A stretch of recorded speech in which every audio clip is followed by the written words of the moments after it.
Hey, what's going on, guys? It's your boy Tillman. And today I'm going to do a Tillman take on a video that comes to us out of Tulsa, Oklahoma. Now, I recently struggled whether or not I was going to do this or not.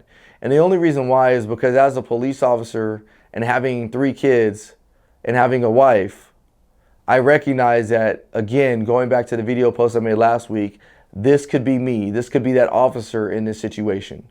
I do want to warn you that in this video, you're going to see a police officer that loses his life. In this video, you're going to see 2 officers that pull over a suspect for a vehicle code violation, and it doesn't end pretty. The reason I'm doing this video, though, is only because I want to educate you and I want you to understand of the dangers of our job. I've done videos before where we show officers that have taken the life of a suspect. I've shown videos before where I've shown officers doing some unjustified things that we didn't sign up to do as police officers. But I equally have to show the dangers of our job even when the result is an officer losing his life, because there's a reality of our job, and I need that shock and awe factor to resonate with you so that way you understand the dangers that our men and women in law enforcement face every single day. So on this day, on June 29, 2020, officers pulled this suspect over for a vehicle code violation. And after they pull him over, that suspect does not want to go with the program and cooperate with the officer's commands.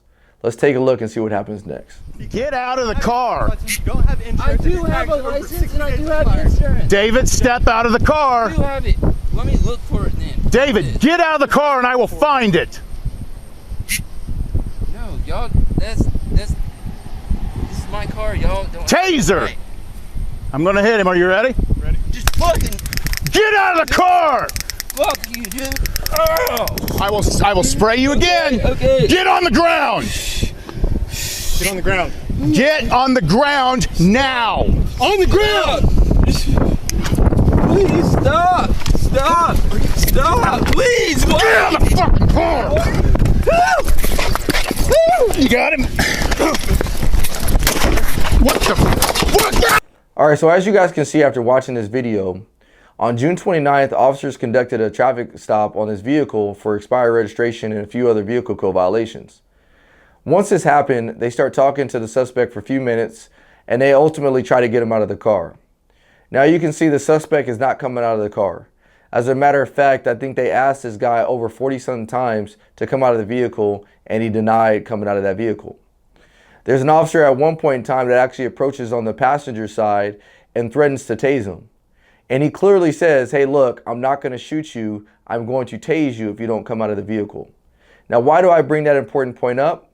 Is because you can see the mindset of this officer was, look, I'm not trying to kill you. I'm not trying to shoot you. But if you do not comply with our instructions, I will tase you. And so after a moment, that officer attempts to tase him and is unsuccessful. Shortly thereafter, he reapproaches on the driver's side of that car, and you can see a short scuffle ensues with the officer and the suspect, both officers and the suspect. Let's watch this for a second. What the fuck? Back up. You want to get sprayed? No. Get out! Okay. Now! I'm getting out. Get out of the damn car! Now, or I will spray you! Fucking ground. On the ground! On the ground! Man, I don't want to go to jail. Fuck. Get out of the car! Get out now!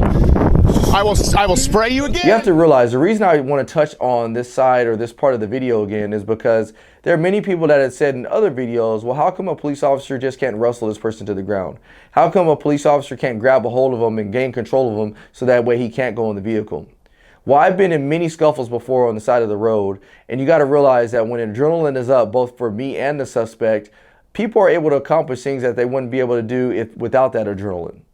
So those officers start wrestling with him, trying to get him to come out of that car. He's still not complying. And what you don't realize is that what the suspect is attempting to do is he's attempting to reach back into this car. Now, why is this an important part of the video to note? The reason why he's trying to reach back in the car is he's reaching for a gun that's underneath the driver's side seat. And so ultimately, he's able to get that gun successfully without the deputies realizing it. As they're continuing to wrestle with him, they ultimately are able to get him out of the car, but they're still wrestling with him and unable to grab a hold of his hands to take him into custody. But what happens after that is that the suspect is able to successfully fire rounds off at both officers. Not only does he fire the rounds off, he strikes both officers and ultimately kills one of the officers. He shoots at one of the officers first, turns towards the other officer, shoots him, turns back, shoots the other officer, and then he turns back around to the other guy and executes the other officer on the side of the road. Why do I show this video, or why am I talking about it? Again, I wrestled with it. Why do I wrestle with it? Is because I realize that this can easily be me today when I go do a traffic stop. And I mentioned that to you guys before, that this could be me. But the reason I'm sharing this video is because I want you to understand that police officers, as police officers, I've said this so many times and I'll continue to say it, we have dangerous, dangerous, dangerous jobs. We don't know who we're dealing with. We don't know what they're trying to accomplish.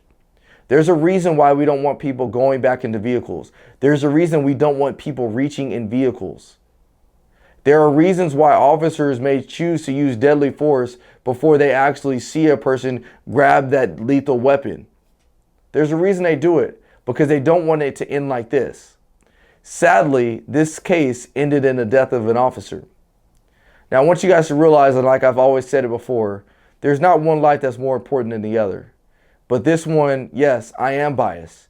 And the reason I am biased with this one is because I am a police officer, and I realize I can go out there tonight and be killed just like this officer.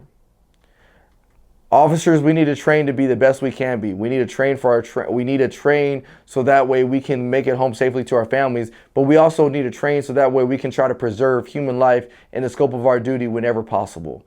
We need to do that. It's our obligation, it's our responsibility. But as civilians, you got to recognize and understand that there are reasons we take certain measures in this job, and that's because we want to make it home safely to our families. There are reasons why we don't want people going back to vehicles. There's reasons why we don't want people reaching there in their pockets, is because they can pose a threat. And so if you're that person watching this video and saying, well, you know, officers shouldn't be killing unarmed people, you have to understand that when people don't cooperate in many instances, there's a reason why officers will use a certain course of use of force, because they want to prevent altercations from ending like this one. So I hope that this is educating for you. I hope you understand the mindset of what goes through police officers' minds when they're doing traffic stops. Remember, this was a traffic stop that started from a vehicle code violation, and it ultimately ended with the death of an officer. So again, I want to just thank you guys for sticking around with me. This was a tough one to do, no doubt about it. They're always tough. Even if the suspect ends up dying, they're always tough when I give these Tillman takes, because it's a loss of life. So let's stick with me. Let's educate ourselves so that way we can all move forward together and prevent the loss of life to anybody, especially in circumstances like this. Thanks again, and God bless.